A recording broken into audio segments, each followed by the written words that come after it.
Welcome back to the deep dive. Look, if you're gearing up for those postgraduate exit exams, the fellowships, the boards, you already know knee osteoarthritis is, well, it's huge. It's a really high yield topic. Absolutely. So our mission today is simple. Cut through all the noise, all the complexity, and really focus on what you need to know. We're talking definitive trials, those biomechanical points that always trip people up, and the essential radiology, things that separate a pass from, well, not passing. And just so everyone's clear, this deep dive today is based squarely on the Ortho Made Simple notes. You can find them over at mokyingren.sg. They were put together by Dr. Mok Ying Ren. He's a sports surgeon at National University Hospital in Singapore, finished his FRCS back in 2022. So really current, really focused stuff. Excellent. So we're drilling right down. Let's start with something fundamental, a biomechanics question that seems basic but catches people out. Okay. Why is it, biomechanically speaking, that we see varus OA so much more often than valgus OA, in the general population? Right. This is pure physics and anatomy, and you absolutely have to have it locked down. It really all comes down to the body's center of mass and the load axis. Okay. Because our center of mass naturally passes medially to the center of the knee joint, most of the force when we're standing or walking, that adduction moment, goes straight through the medial compartment.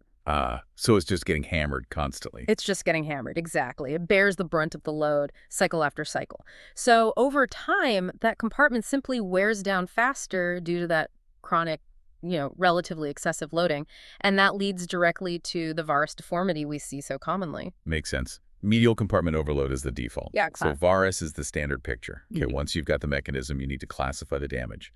And the gold standard, the one that always comes up, is Kellgren and Lawrence. Absolutely. K&L. You've got to know these grades cold. It's non-negotiable for exams. And fundamentally, we're looking at a progression defined by two key things: osteophytes and joint space narrowing. So grade 0 is the easy one. Yep, grade 0, no OA, clean slate. Then you start seeing changes. Grade 1. Grade 1 is classified as doubtful. What you'll see radiographically is maybe some minimal osteophyte lipping, but crucially, the joint space narrowing is only doubtful. It's subtle, you might barely see it, hence the term doubtful. Okay, doubtful. Then grade 2. Grade 2 moves us into mild OA. Now, the osteophytes are definite, you can clearly point them out, but the joint space narrowing is still only rated as possible. It's not definite yet. That's the key distinction. Right, definite osteophytes, possible narrowing. Got it. Exactly. Then grade 3 is moderate disease. Now things are clearer. You have definite joint space narrowing, along with those definite, often multiple osteophytes. You can see the joint structure is starting to collapse. And the final stage? Grade 4 is severe OA. That's the end stage. Essentially bone-on-bone contact, complete obliteration of the joint space. You should be able to just rattle those off. 0, 1, 2, 3, 4. Doubtful, mild, moderate, severe, linking them to definite or possible narrowing and osteophytes. Perfect. So those K&L grades, they're like static snapshots, usually seen on standard weight-bearing x-rays. But we know early OA can be sneaky, right? You might miss subtle narrowing or maybe patellofemoral changes. Yeah, standard views aren't always sensitive enough for the early stuff. So when do we need to get more specific? What are the specialized views you absolutely need to know for the exam? Okay, there are really two high-yield views you need in your pocket. First, if you're concerned about the patellofemoral joint tracking, where that sort of thing, you need the skyline view, sometimes called the sunrise view. Right, the technique for that one. Patient is supine, knees bent, usually resting on a foam pad. They actually hold the cassette against their anterior thighs. Then the x-ray beam comes in from caudally, sort of tangential to the patellofemoral joint, gives you that profile view. Okay, that's patellofemoral covered. But what if you're really hunting for that very early tibiofemoral cartilage loss? That first hint of joint space narrowing before it becomes obvious, K&L grade 3. Which view gives you that extra sensitivity? That has to be the Rosenberg view. And the technical details here are critical. They love asking about this on exams because it has to be done just right. Okay, lay it out for us.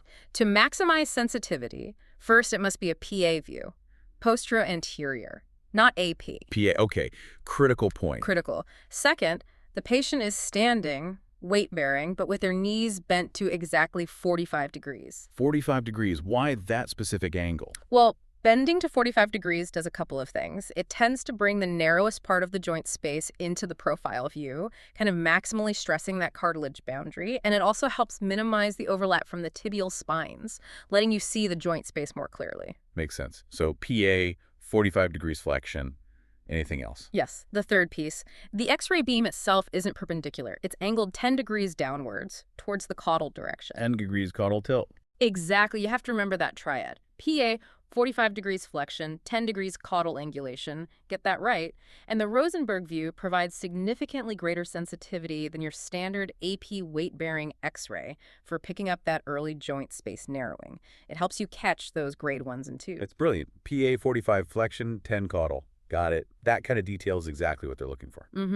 And just a reminder, as we're getting into these finer points, all this distilled information comes directly from those OrthoMade Simple notes you can find online at mokyingren.sg. It's a great resource for this kind of high-yield exam prep. Definitely worth checking out. Okay, let's pivot now. We've covered diagnosis and imaging specifics. Let's talk management, specifically non-operative options. This often involves comparing guidelines. How do the big ones, say UK knees from 2019 and the JAO's clinical practice guidelines from 2013, stack up? Well, what's really interesting is how much agreement there is on the core stuff. Both NICE and JAOs strongly recommend the fundamentals, activity modification, definitely weight loss if appropriate, and using analgesia. Usually starting simple like paracetamol or NSAIDs, maybe topical NSAIDs, kind of following that WHO ladder approach. So lifestyle and basic pain relief are universally agreed upon. Pretty much. NICE also explicitly mentions that intra-articular steroid injections can be considered. JAOS is maybe a bit more reserved, but doesn't rule them out entirely in their recommendations. Okay, the common ground is usually the easy part for exams.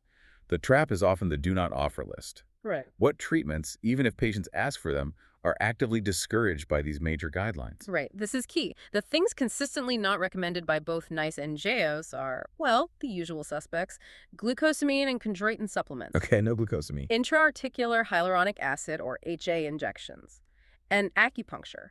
Both guidelines say don't routinely offer these. And there's a slight difference with the JAOS, isn't there? Yes, good point. The JAO-CPG specifically adds 2 more to their do not recommend list. Arthroscopic debridement for primary OA, we'll come back to that, and lateral heel wedges. NICE doesn't specifically mention those 2 in the same way. Got it. Okay, let's dive deeper into a couple of those controversies because they come up all the time. Glucosamine first. If a patient comes in clutching a bottle, what's the evidence-based answer? We need to talk about the JA trial, right? Absolutely. The JAA trial, published in the New England Journal back in 2008, it's the landmark study. Huge RCT, over 1,500 patients. And the big take-home message. The primary outcome was pretty clear. For the overall group of patients with knee OA, taking glucosamine, chondroitin, or the combination was no better than taking a placebo for pain relief or function. So generally it doesn't work. That's the main headline. However, and this is the crucial nuance for exams, the study did find something interesting in a predefined subgroup analysis. Ah, okay. Which subgroup? It was a smaller group, about 22% of the total cohort, who came in with moderate to severe baseline pain. In that specific group, the combination of glucosamine and chondroitin did show a statistically significant improvement compared to placebo. So the general answer is no benefit. But the highly specific exam answer is potentially yes, but only for that subset with moderate to severe pain at the start. Classic exam subtlety. Precisely. You need to know both parts of that answer. Okay, now the other big one, hyaluronic acid, HA. This seems to cause endless confusion because the guidelines say no, but you still hear about it, and some older data suggested benefits. Yeah, it's a mess. You've got NICE and JAO saying do not offer based on their review of the evidence, but then you look back and you find things like the Cochrane reviews from around 2006. What do they suggest? They suggested HA could provide short-term benefits, typically lasting around 5 to 13 weeks after the injection course. They also noted that the effect, when it worked, seemed potentially more durable than intra-articular steroids, even if it took longer to kick in. But the results were inconsistent. So, possible short-term, maybe more durable benefit than steroids. That's the argument for it. That's the argument some people still make, yes. But then you've got the strong counter-evidence, which is likely what's driving the guideline recommendations now. Yeah. Things like the Henry-Ill RCT. Exactly. That trial directly compared multi-injection HA against simple intra-articular saline injections, essentially a placebo injection. And they found absolutely no difference in outcomes between the HA group and the saline group. Ouch. That's pretty damning for HA. It is, and that's the conflict. You have trials showing it's no better than placebo, Yeah. yet you still have other meta-analyses, like one by Bandari and JBJS quite a while back, that suggested there might be a small effect favoring HA, though with potential publication bias issues. So how do you synthesize that for an exam answer or for practice? Well, for the exam, you have to lean heavily on the current major guidelines. NICE and JO say don't offer it routinely. That's your safest primary answer. But if pushed for nuance, you need to be aware of the older arguments. The potential for slightly longer duration of effect compared to steroids, even if the evidence for efficacy overall is weak and contested by high-quality placebo-controlled trials. It's tricky. Very tricky. Okay, let's move into the surgical realm now. Specifically, the role of arthroscopy in the osteoarthritic knee. For a long time, a scope was almost the default first step for many surgeons. It really was. But the evidence has really shifted that paradigm dramatically. The starting point now for any exam discussion has to be arthroscopy is not routinely recommended for undifferentiated knee OA. Not routinely recommended. Are there any exceptions mentioned in guidelines like NICE? NICE does carve out a small niche. They suggest it might be considered, but really only in patients who have clear mechanical symptoms like locking or giving way suggestive of a meniscal tear, perhaps a loose body, and who also have imaging evidence consistent with OA. But importantly, it's for treating the mechanical symptom, not the underlying arthritis itself. Okay, treat the mechanical block, not the arthritis. And the reason we're so definitive about not scoping for general OA pain goes back to a truly landmark trial, doesn't it? Mosley et al. NEJM, 2002. Oh yeah, the Mosley trial, absolutely fundamental. Every resident needs to know this one inside out. They took 180 patients with knee OA and randomized them into 3 groups. And the groups were key? What were they? Group 1 got standard arthroscopic debridement, cleaning up frayed cartilage, maybe a partial meniscectomy plus lavage, washing out the joint. Group 2 got just the lavage without the debridement. Okay, debridement versus washout, and group 3. Group 3 was the game changer. They got placebo surgery. Patients had skin incisions made. The surgeons simulated the procedure, making the usual sounds and movements, but no actual instruments entered the knee joint. Incredible. A sham surgery group. And the results? Absolutely no difference. At no point during the follow-up were there any significant differences in reported pain or function between the debridement group, the lavage group, or the placebo group. Wow. So doing the scope was literally no better than pretending to do it. Essentially, yes. That study was a bombshell. It really forced a major rethink about routinely scoping knees just for osteoarthritis. And subsequent research has pretty much backed that up, right? Like the Thorlin meta-analysis from 2015? Exactly. Thorlin and colleagues pooled data from multiple trials. They found only a very small, statistically significant benefit in pain scores at 3 and 6 months after arthroscopy compared to non-operative management. But crucially, What about function? critically, there was no significant benefit in physical function scores at any time point up to 24 months. And even that tiny temporary pain benefit has to be weighed against the risks.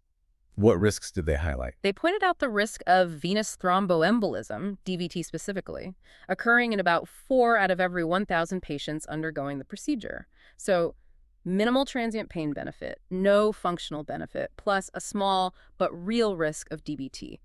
The conclusion against routine use is pretty strong. Overwhelming evidence against routine scoping.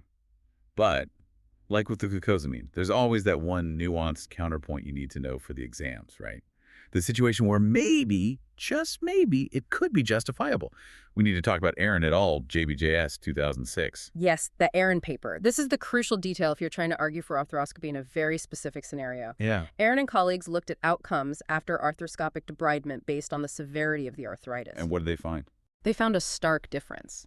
In patients with mild OA, and they define this radiographically as having a joint space greater than 3 millimeters, and importantly, no significant malalignment or deformity, about 90% reported good or excellent results from the debridement. 90% improvement in mild OA with no deformity. That's significant. It is, but look at the contrast. In patients with severe arthritis, defined as joint space less than 2 millimeters, only 25% had similar good outcomes. Right.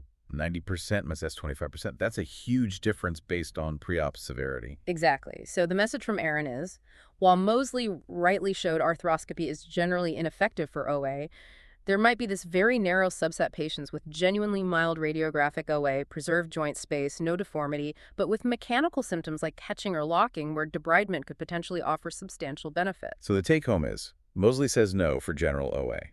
Aaron provides the very specific, narrow exception for mild disease with mechanical symptoms. You need to know both to navigate those exam questions. Absolutely. Success in these exams often comes down to navigating that conflicting data.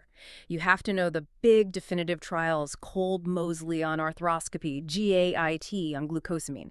You need the technical precision, like the Rosenberg view specs, PA 45 flexion, 10 caudal. These are the facts that demonstrate you've really grasped the critical literature. Exactly. Oh. And your management plan needs to be stratified. You follow the evidence ladder for non-op care, know the guidelines, but also understand when and how to apply the nuanced exceptions, like justifying that highly selective scope based on Aaron versus the general rule from Mosley. Look, preparing for these exams, it's a marathon, not a sprint. It demands incredible focus, clarity, and just sheer perseverance. Taking this huge volume of information and condensing it down into these essential high-yield facts requires real discipline. And hopefully, this deep dive, drawing directly from those ortho-made simple notes found at mokyingren.sg, has helped bring some of that essential information into sharp focus for you. We hope it provides that clarity as you head into the final stages of your preparation. Absolutely. Keep pushing forward. And as you continue this demanding journey, may God bless your studies.